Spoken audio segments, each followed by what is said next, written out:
Alright, welcome to SouFLoTV again, everybody. It's your host with the most. So I just forward from the gym there. I get a good workout, right? And I wanted to talk about the story since yesterday. I actually wanted to go live. And it'll be my first live since before the summer. See?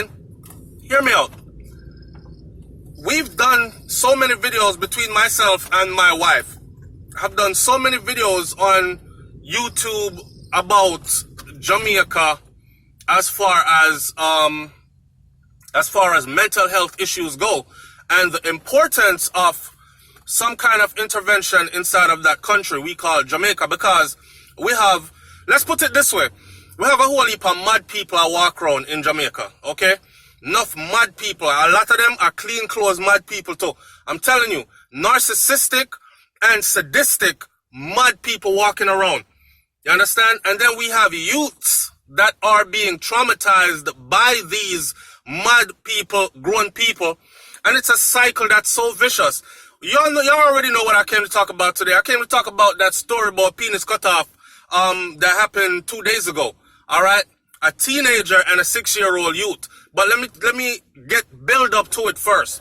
So we have a whole lot of mad people in Jamaica. A lot of them are undercover mad people. A lot of them go to church and act like they're sane and call upon Jesus and the Lord and all that. And the community believes that they are good people, right? But inside of their household and inside of their secrecies, they are traumatizing and terrorizing children who will turn around to traumatize and terrorize other children that are even younger. I've spoken in length about this before. You know the response that I got?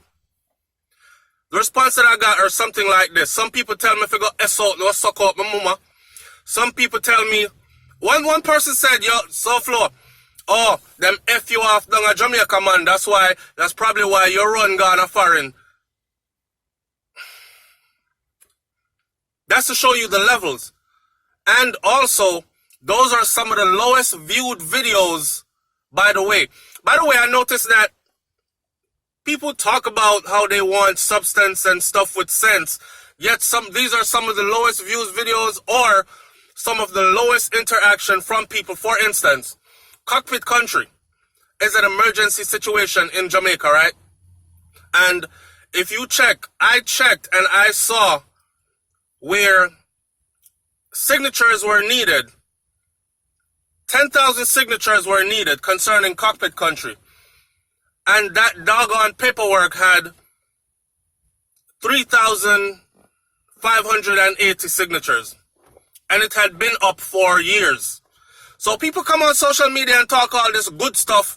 Where is it? I want to see it. I want to sign it. SouFlo, you should set up one and have people sign it and all this. Man, listen, I've tried you guys before. I know you're not signing nothing. I know you're not pitching one penny towards anything.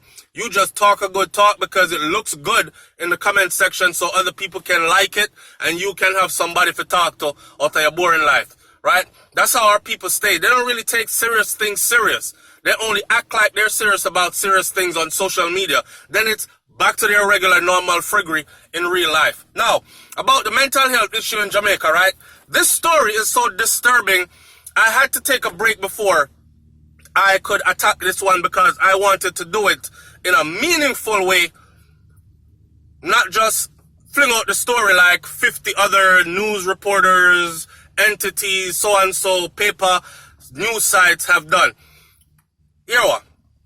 The story says, and this time I'm going to take this one from the Star, and it says that the 6-year-old, and this is as of August 5th, the 6-year-old St. Thomas child remains hospitalized after he was stabbed several times, and his little pee-pee was amputated allegedly by a 16-year-old boy in their community on Saturday. Now, don't mind me sweating. I'm going to sweat heavy in here because I turn off the AC and I keep my windows up. I'm parked next to some paramedics that are over there doing their work. I don't want to disturb them and I don't want them in my thing.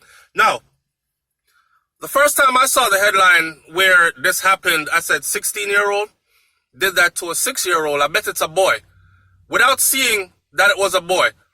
Read further, it was a boy. My next thought was that boy himself had been traumatized viciously. He had been violated viciously. and he's looking for an outlet.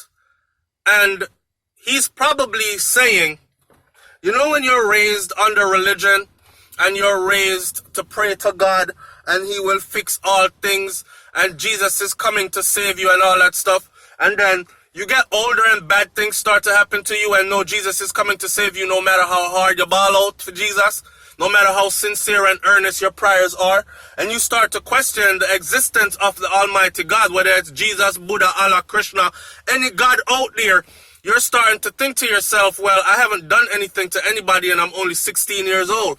Why the hell this happened to me? Alright?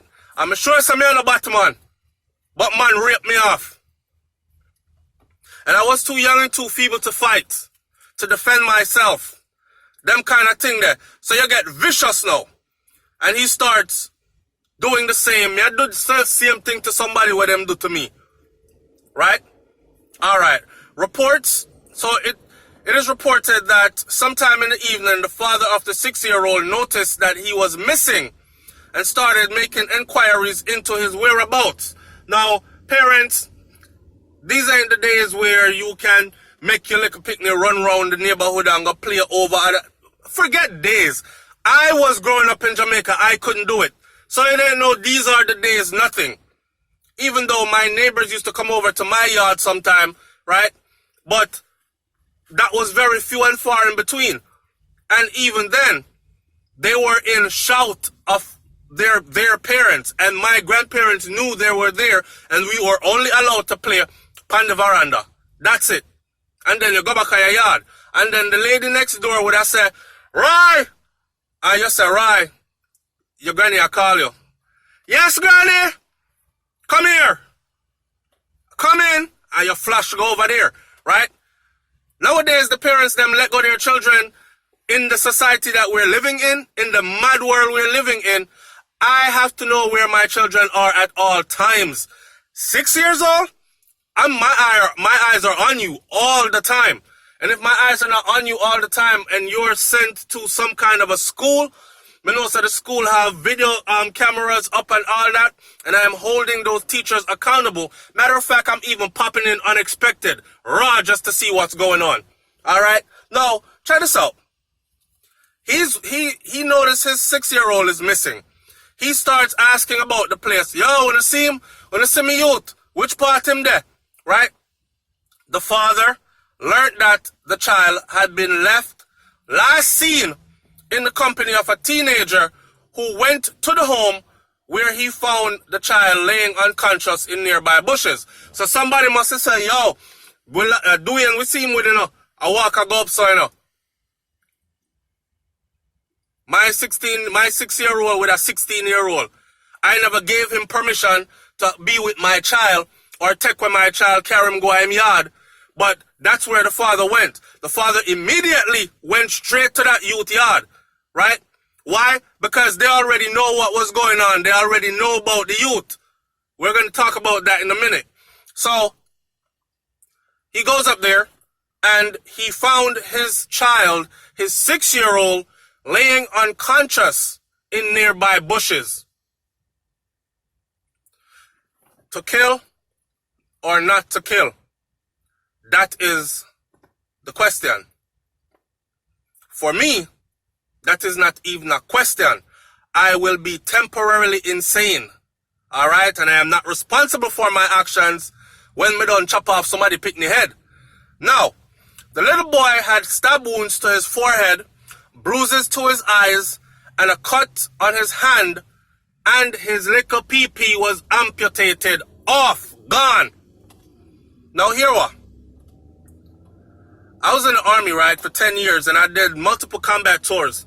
And one of the things that we used to say, and we said it as jokes, as infantry soldiers on the battlefield, we said to each other, man, listen, anything can happen to me, but if I lose my junk, let me die out here.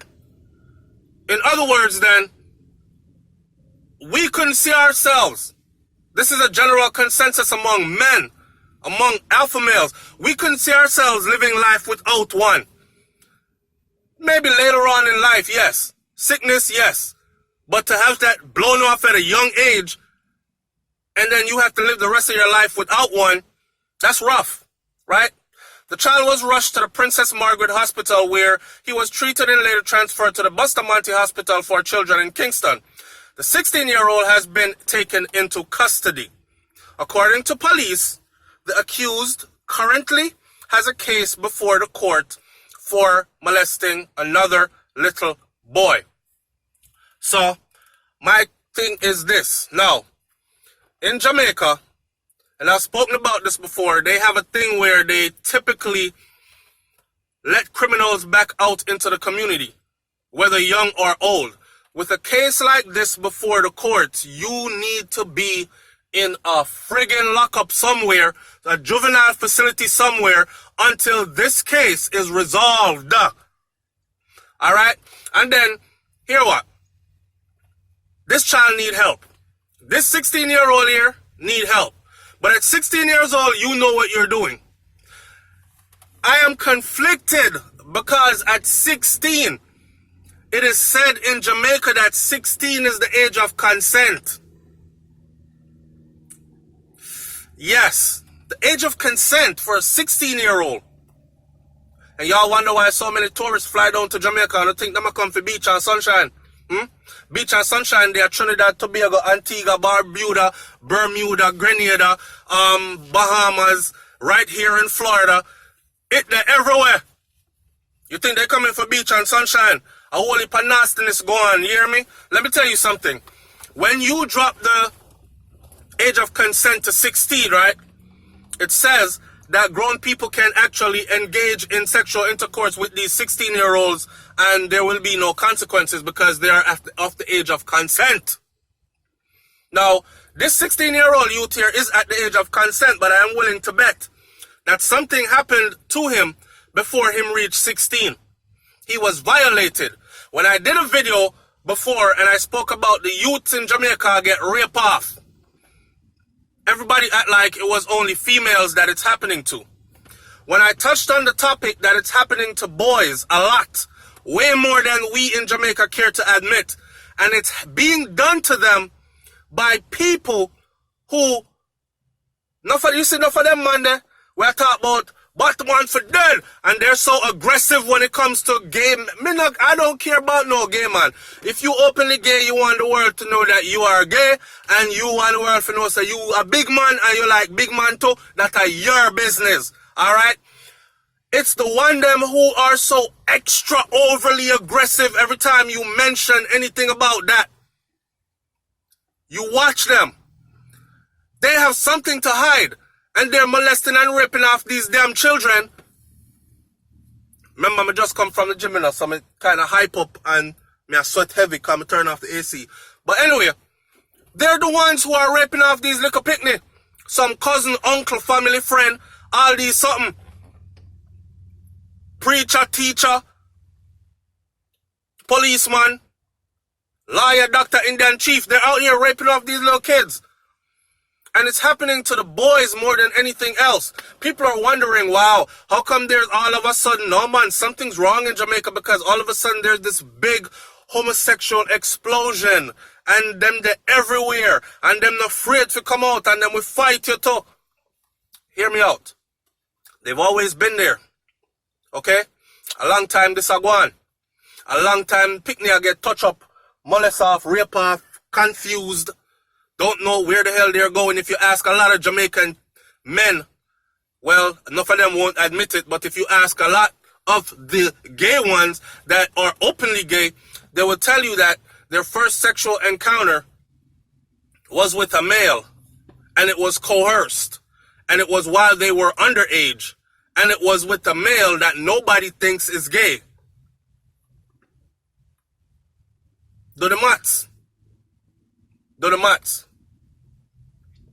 So we hide a lot and we throw a lot of stuff under the carpet, right? And then we blame other people. Oh, what kind of white man tradition you know come bringing our culture and all this. Don't blame it upon the white people, them. You know I do the same thing from long time, from before internet and all these things. It's just that we have internet now and it's able to be exposed now on a broader level. It happened in Jamaica today. We hear about it in the US today. Alright? So, where do we go from here with this case? It's traumatic. Whatever happened to that 16-year-old, I don't think that 16-year-old should even be let out of a facility for at least the next, I'm trying to come up with a real number, for at least the next 30, 40 years. God no.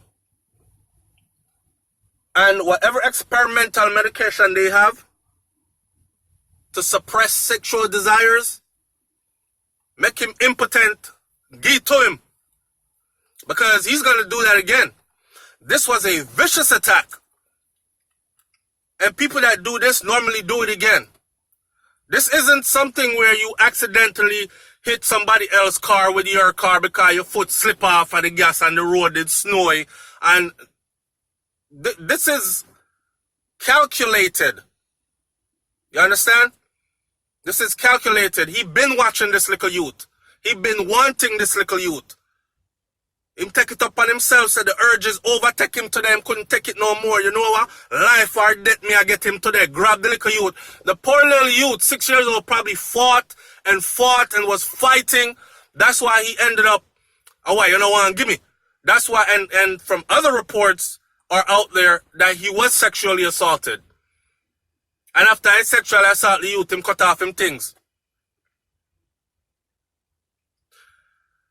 Psychologically, I'm looking at this from the outside thinking he cut that little boy things off because he wish his stuff would get cut off too.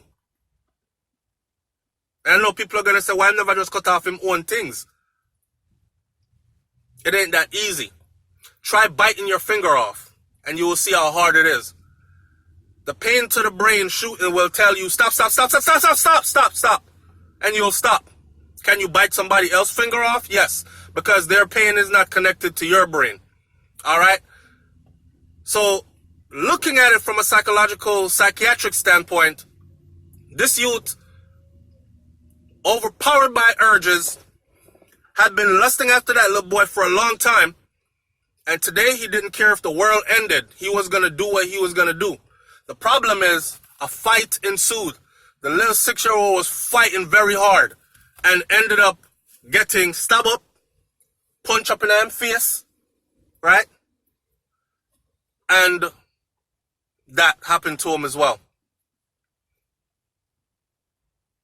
Leave your comments in the comment section below. Tell me, what do you think should happen to this 16-year-old from this point? Tell me, what do you think this 6-year-old is going to need to live a somewhat functional, normal life? And notice I said somewhat, because nothing normal now come out of this life for that child there. The child is going to have to go, well, tell me what you think. All right?